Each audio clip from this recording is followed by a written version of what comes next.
District of Conservation is sponsored by CFACT. To learn more about our sponsor, head over to cfact.org. Thank you so much for listening to the show.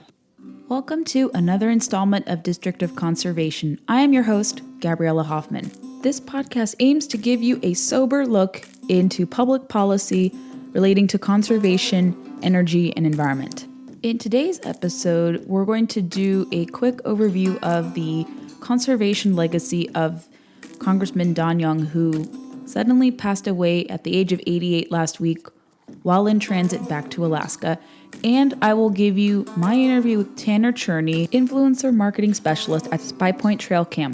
Before we touch upon Young's legacy and my interview with Tanner, I want to briefly plug in why you guys should become regular supporters of Blood Origins. I'm not being paid for this plug. They're friends of the show. We've had Robbie Kroger on. But you can enter to win some great prizes if you offer donations, whether on a monthly basis, a one-time basis. And there's even a prize to go hunting in South Africa if you're interested. So consider being a supporter of Blood Origins. They tell great stories relating to hunting. They really give us voice for sportsmen and women. And we can't recommend them enough. So if you want to support them, let's do that. We like to help other people. They've helped us. We're going to help them. So here's a plug for Blood Origins. Check it in the show notes. I hope you guys consider it. Now to today's episode. Congressman Don Young of Alaska, the Dean of Congress, having served for many, many decades, passed away at the age of 88 en route back to Alaska. And he was running for another term in Congress. And if you aren't familiar with Don Young's legacy, how he relates to conservation, I'm going to offer a synopsis of his background, some of the hallmark pieces of legislation he passed. And I don't really have a Don Young story personally to speak about because I didn't get a chance to interact with him, although his congressional account has followed me for some time, so that's really neat to have had that. I did go to his office once a few years ago for some meetings, and his staff are really great. They were really open to working with CFACT and cross-pollinating, and I haven't spoken to them since because of COVID and all that, because that kind of interfered with our congressional outreach efforts when I was doing that for CFACT a little earlier. But he had an incredible office. I will tell you, it was I think it was the largest congressional office for any single member. If I'm not mistaken, I can be corrected if I'm incorrect in that assessment. He had a very big office. From what I recall, he had taxidermy everywhere. Weapons, different unique tools, a big grizzly bear that greeted you whenever you entered. And it was really, really impressive. You got to really feel like you were in an Alaska office. And if you don't know about his background, I believe he did trapping. He was a gold miner and he was a teacher. And he was pretty outwardly with his style as a politician. He would say some controversial things, of course, certainly. But he was quite a character and he was pretty beloved in Congress. There were certainly things you could disagree with him. I think on other issues, I had my disagreements with him, but that's not the whole point of honoring his legacy. But in these particular issues, he was pretty good for the most part, I would say, on conservation. He was arguably one of the biggest champions of hunting. Safari Club, Congressional Sportsmen's Foundation, every group that you have heard of has lauded him. They've written nice tributes to him in wake of his passing. And he was considered like the sportsman. And he was also a past chairman of the House Natural Resources Committee. Friends of mine who've worked in Congress have said they've worked with him in the past, either in committee or adjacent to committee, and that he was kind of a life of a party, very kind of colorful in his remarks and his presentations. There's actually several stories of him of like demonstrating like how trapping wasn't that dangerous. I think there was one congressional hearing he did that. There was another where he was talking about a pubic bone of a whale or another big species. And so he was known for a lot of like different interesting demonstrations and remarks. I'll read from the Anchorage Daily News about their tribute to the Dean of Congress. He was definitely the biggest Alaska champion you could find in Congress because there was only one at-large member. He played an important part in affecting oil development, national parks, and implementation of native land claims. He often cited as proud achievements from the first chapter the bills allowing the Trans-Alaska Pipeline and creating the 200-mile exclusive fishing limit. Young reached the height of his power between 1995 and 2006 after longevity made him a committee chairman. He was assigned natural resources, a significant post for his E&E News. They talk about how he was probably one of the biggest champions of ANWR drilling, like I just mentioned. Oil was also central to Young's fight to allow drilling in ANWR, another priority that persisted throughout his time in Congress. Backers scored a major victory with the Tax Cuts and Jobs Act of 2017, which opened the door to lease sales in the refuge, but the Biden administration has halted the drilling approval process. The refuge, a key habitat for caribou, migratory birds, lynx, and other species, although to most of us that's not really controversial to drill in ANWR, but people are making it a lot more extreme than it is. He once lashed out at Rice University professor Douglas Brinkley in a 2011 hearing after the witness spoke highly of the refuge's ecology and corrected Young for calling him Dr. Rice. The Arctic plan is really nothing. It is the most desolate part of the area, Young said. He was also a big proponent of reforming the Endangered Species Act when he was chairman of the committee, although different plans of his never became part of law. And they cite that we must do a better job of managing our wildlife to keep them from reaching threatened or endangered status, he said of a 1995 bill that aimed to increase landowner rights, according to UPI. And he also sponsored successful legislation in 2017 to overturn an Obama-era rule that prohibited certain practices on federal refuges in Alaska, like snaring and baiting some predator species. He was also a lead sponsor of the Magnuson-Stevens Fishery Conservation and Management Act and led efforts throughout his tenure to continuously reauthorize the policies and institute amendments like those meant to prevent overfishing of certain areas. He frequently took on the timber industry's causes, including efforts to increase logging in the Tongass National Forest and other federally owned forests. And if you want to learn more about his record, I will include links to past bills that he supported. And I believe he successfully, across both natural resources and outside of natural resources, he was a sponsor of 123 bills that eventually became law. Zach Brown, communications director for the late Representative Don Young, had tweeted about his passing and his legacy, him returning to Alaska. And here's a tweet that he tweeted from yesterday: staffing my boss for the last time. We loved him very much, and he was so loyal to staff. A heart the size of Alaska and accomplishments to match. Husband, father, grandfather, Army veteran, teacher, riverboat captain, mayor, state legislator, 45th Dean of the House. And you can follow his staff to learn more about his legacy, but he was, like I said, supporter of trapping, Endangered Species Act reforms. He supported balanced use on public lands, really was the conservationist. And it's a sad day for conservation that he has passed, and hopefully his legacy will be upheld. And I think more stories will come out about him, but that's kind of an overview of what he did, what his impact was in this space, and certain accomplishments you needed to know. Learn more about his accomplishments in the show notes. Now to my conversation with influencer marketing specialist Tanner Cherney, who works for SPYPOINT. He was formerly an independent creator. He has done video work, photography, and he's probably one of the best ambassadors, personally speaking, to the Dakotas, especially North Dakota. I connected with him a few years ago over social media. That's how you typically befriend people. And he really impressed me with his work in showcasing a region that doesn't get a lot of appreciation. I think people look and overlook the Dakotas, especially North Dakota. They don't know what happens. They think it's just this big area. But there's a lot more to it, a lot of history there, a lot of great outdoor opportunities. And he's going to make the case for North Dakota to you all today. So here's my conversation with Tanner Cherney. I hope you like it. I want to welcome to the podcast Tanner Cherney, a longtime social media contact who I recently befriended in person at the most recent SHOT Show in Las Vegas. He works alongside my friend and past guest of the show, Trent Marsh at SPYPOINT, and they're a trail cam company you guys have probably heard of. They're starting to make more gains in the outdoor industry, have a really cool product, and Trent has talked about it.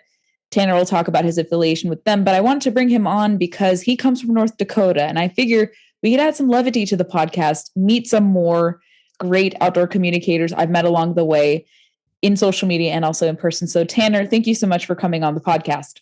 Yes, thanks for having me on, Gabriella. And like you said, it was great to finally meet you in person in Vegas here. We're almost coming up on 2 months now. I know. We've had such we've followed each other on social media and been in contact, I would say, for a number of years, 6-7 years or so. And easily, it's like we always say in this industry, the power of social media is crazy, and the relationships, the friendships you get from it, and then just these connections. It's been good. So yeah, it was great to finally meet you in person and take in the whole SHOT Show as it was. And it was your first one, correct?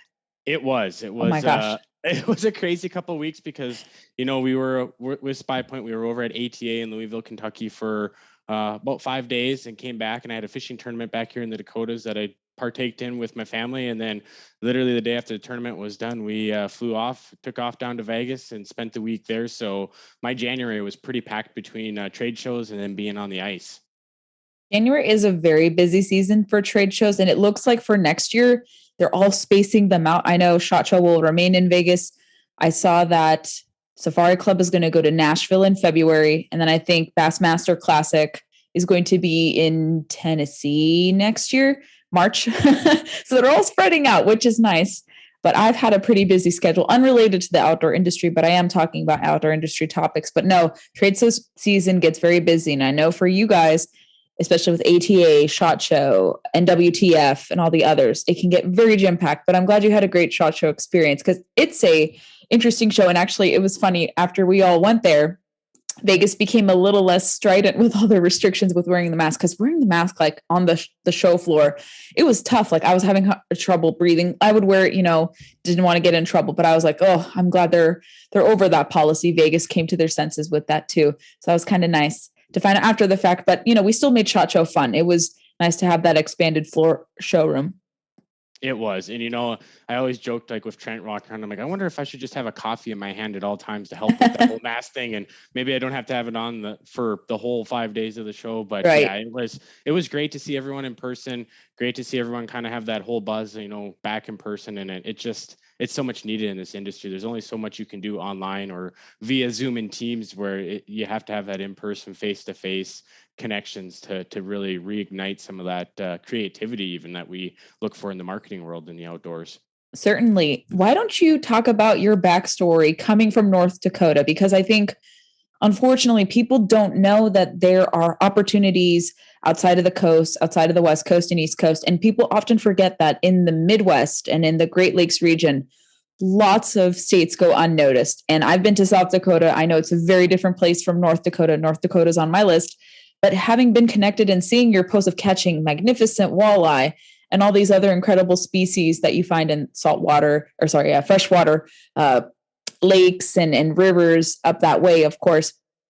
And there's a lot of offerings. You post beautiful sunset with walleyes. I love how you position the fish and they kind of look at the sunset. So those photos are great. And you've obviously hunted across the country in and outside of North Dakota. But talk about North Dakota and give my listeners a pitch as to why it should be on people's radars.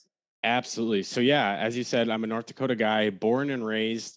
I love visiting other places, but North Dakota is always my home. I've never really left here. Grew up in a small little community, which from the listeners, if you're into walleye fishing, may be familiar with, which is Devil's Lake. It's a 160,000 freshwater acre lake that's sitting in the middle of the state that is probably one of the top 5 walleye fisheries in the whole U.S. or North America even. And then when you get to perch fishing, it's the same thing. So having grown up in a community of 8,000 people with that wonderful lake sitting in my backyard, it was tough not to get into the outdoors. You get out of school and you go cast a line on shore, go put the boat in. It was a wonderful area to have, just sitting there in the backyard of it where I grew up. So had that kind of as my upbringing. And then I, uniquely enough, with the outdoors and hunting and everything, a lot of families, fathers or mothers gets their kids into hunting. And I had kind of a unique story where my dad never grew up hunting, but he had some friends in the area that were looking to get permission to hunt on some land. So over the course of a couple of years of him helping them get on land and me tagging along, I kind of caught the bug and kind of got the whole the roles reversed and got my dad into the sport of hunting. And growing up here in the Dakotas, if you're looking for waterfowl hunting or upland game hunting, which everyone knows South Dakota is known for pheasants, but North Dakota, you've got the southwest part of the state, or even the southern part of the state. There's some lesser known areas that maybe don't have as many people, but still have just as many birds. And grew up chasing waterfowl and chasing pheasants across the prairie, and kind of just morphed my passions into my career. When I got out of college, I was fortunate enough to get a job on the marketing side with our small little tourism community in Devils Lake, working for the Convention and Visitors Bureau there, and worked there for 5 years, which was a great job. Had the ability to meet a lot of people, like the trade shows we were just talking about, SHOT Show, ATA. There was, more of the fishing side of things that was very fortunate to go and represent the area, and just get to know a lot of people in this industry. And after a couple of years, you just realize everyone's like family, and you never really want to leave it. And with the one thing about North Dakota, I love to have my camera in my hand, and that was another passion that kind of fueled when I started doing a lot more of the outdoors. And if you ever look at sunset photos from the Dakotas, I don't know what it is about here. I don't know if it's just because we don't have as much, obviously, city lights and different things, and maybe it's the pollution in the air, whatever it may be. But I think we have hands down some of the best sunsets around here, around the United States. And so kind of grew my passion from that into photography and started my own photo and videography company that also did some social media management. And one thing led to another here, actually coming up on just about a year now, that I landed working with SPYPOINT trail cameras. And like you said, your friend Trent Marsh, been working alongside him here now for a year, and just been able to take a lot of my passions and make a career out of it, and never look back. You've certainly sold me on North Dakota, and I'm really happy that you are in this position now. Because yeah, you've done a lot. I think you're like me. You did a lot of freelancing. You did a lot of work with different companies, and it goes to show that hard work pays off. So you're in a really incredible position, and it's so cool to follow your journey and see where you've gone in these years. But yeah, you did like the tourism stuff. You did your own little thing, and then now, yeah, working for SPYPOINT, that's a pretty good step. So you should be very proud of all your accomplishments. And that's kind of what like a lot of outdoor communicators have done. Like, do you think it's pretty viable to become an outdoor communicator? I know I say this, having been on POMA and working for them on their board of directors, which I love doing. I've already served a year, very close to a year. And I am encouraged that outdoor communications is starting to take hold a little more. There are still some challenges to it, but I feel like a lot of people want to tap into the niche. They don't know how. What is your advice for people who are looking to do outdoor communications? I 100% think it's a viable opportunity. I think if you've got the right mindset and the work ethic, it's totally doable. The biggest thing is that, you're going to take a couple of years to get into this industry, and you may not strike it big right away with big, writing jobs, or, you might be freelancing here or there, but all it's going to take is a couple of years of getting your foot in the door, making a few connections, and then one thing leads to another, and all of a sudden an opportunity comes. When I started freelancing, that was one of the biggest things. Was after about 5 years in the industry, there were a lot of people that just were, hey, I heard you're doing this, or you're doing freelance photo work, and let's stay in touch, because there may be an opportunity where we could use you as an extra shooter on a job, or whatever it may be. So there was just a lot of those connections that would have never been there if I would have just stepped my foot in the door and said, all right, I'm getting into the outdoor communication world, and if I don't get anything good here in the next 6 months, I'm cutting my losses and leaving. It's one of those things that builds up over time. But if you got the right mentality, work ethic, I think it's one of those things that's totally doable, and very enjoyable. Talk about your work with SPYPOINT, because Trent has talked it up for me. He wanted me to do some, I would say, influencer work. I don't think I'm qualified enough, and I have had a terrible time using trail cams. Maybe I don't know how to use them. I'm pretty good tech wise with handling technology, but I got a trail cam. I think it was from Bushnell. I set it up, and I was photographing myself. I did everything correctly. I mean, I get lots of wildlife in my backyard. Maybe SPYPOINT will be different if I set it up correctly instead of false imagery. But talk about why the product you guys think stands out from the competition. I've heard many people talk great things about it.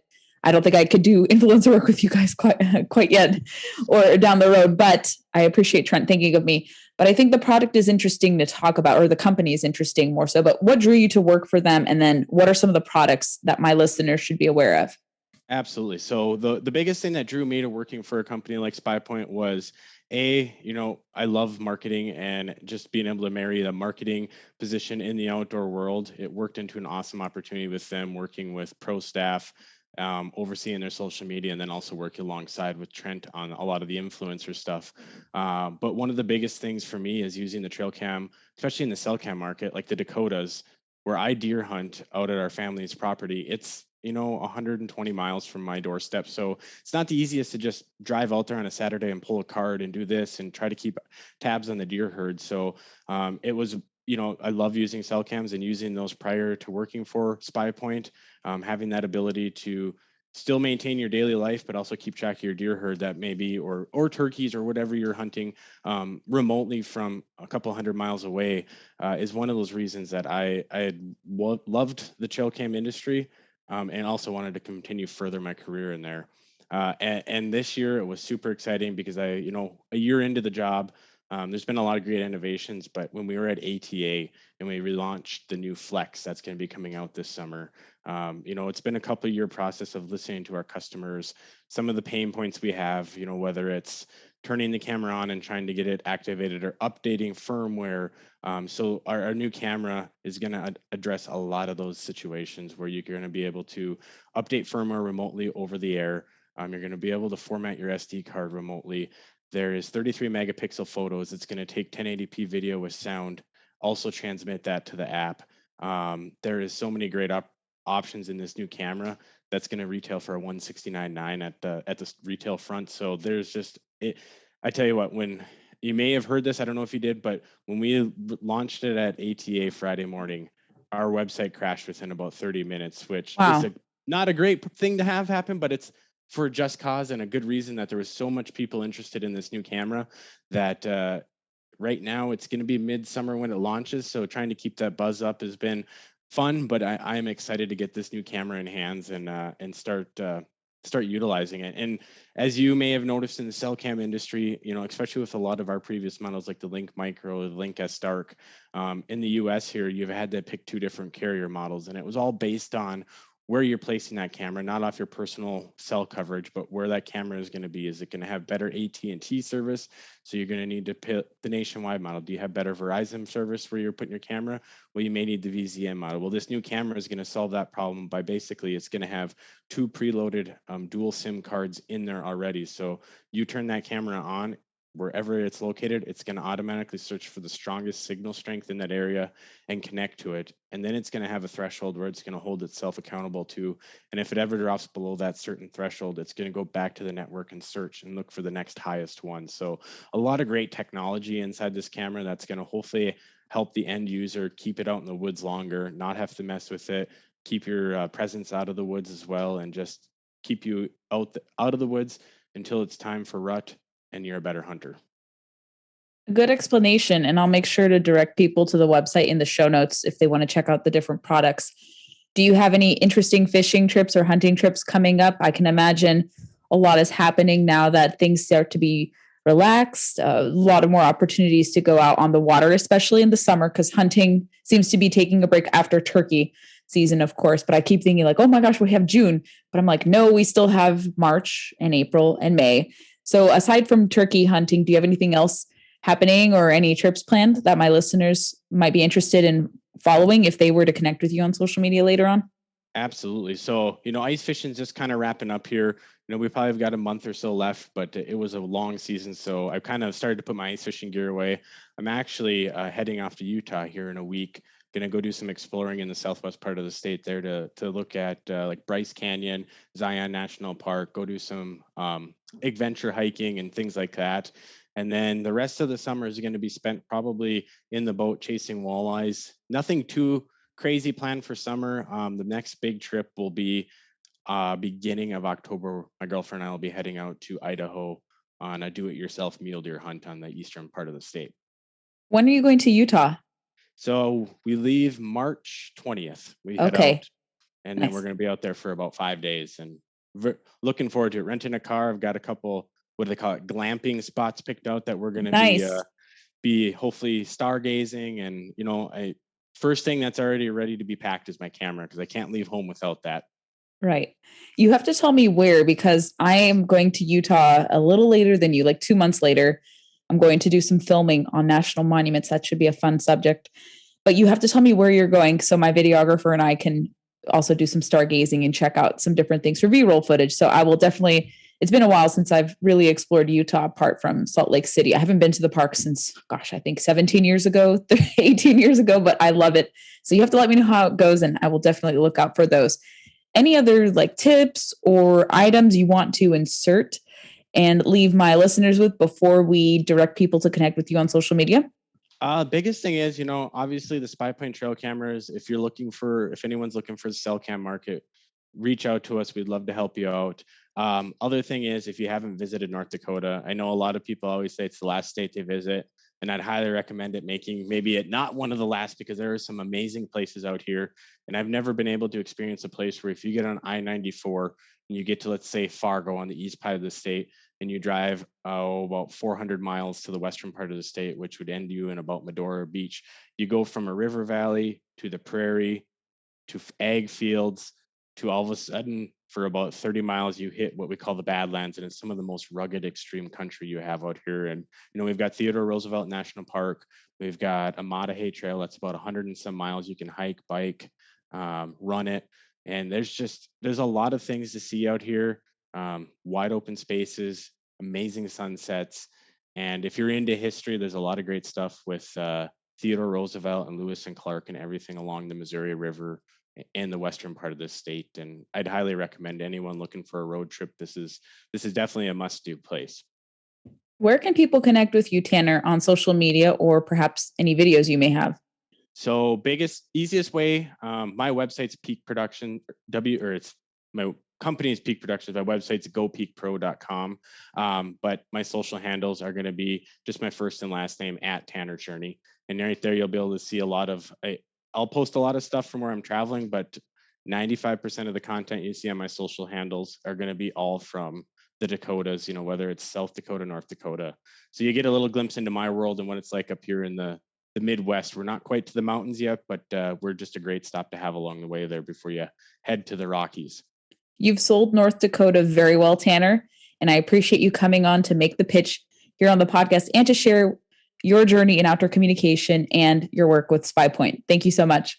Yes, thank you for having me on, Gabriella. A quick programming note for tomorrow.